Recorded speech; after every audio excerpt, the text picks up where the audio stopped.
سلام، وقتتون بخیر.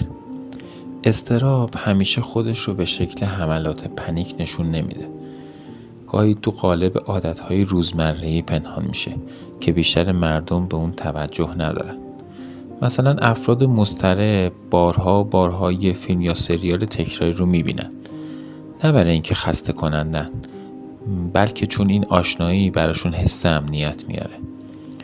اونها از تماس تلفنی پرهیز میکنن، نه از سر بی احترامی، بلکه چون تماس ناگهانی موجی از استرس رو توی اونها به وجود میاره.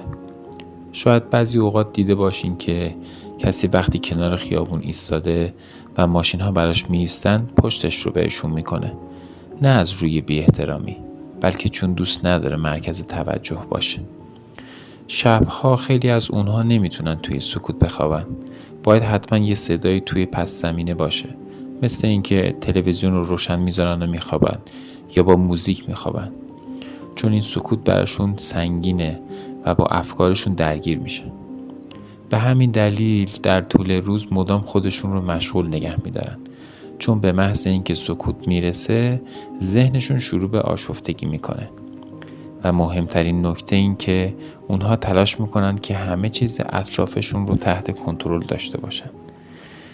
نه به خاطر اینکه آدم سلطه‌گر یا کنترلگری هستن، بلکه چون موقعیت‌های غیر قابل پیش بینی براشون وحشت آوره. اگر هر کدوم یکی از این موردها رو داشتین، اصلا نگران نباشین. ما در کنار شما هستیم.